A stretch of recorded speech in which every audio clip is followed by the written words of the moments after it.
আমার মা এখন ঘরে নেই, তো আমার এখন পরীক্ষাও শেষ। তো আমি ভাবছিলাম কিছু একটা করা যাক, তো কিছু করে মাকে একটা সারপ্রাইজ দিব, সেটাই তোমাদের সাথে শেয়ার করব।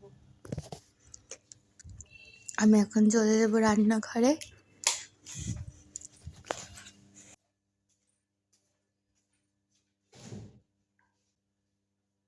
ফ্রিজ খুলে দেখলাম বেশ কয়েকটা গাজর আছে, তো সেটাকে দিয়ে হালুয়া করার চেষ্টা করছি। কোনোদিনও করিনি, ফার্স্ট টাইম চেষ্টা করছি।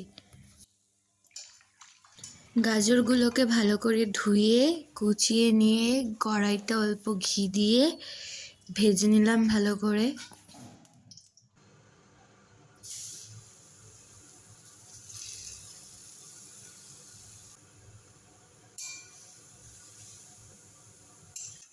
গাজরের হালুয়া করা আমার কমপ্লিট।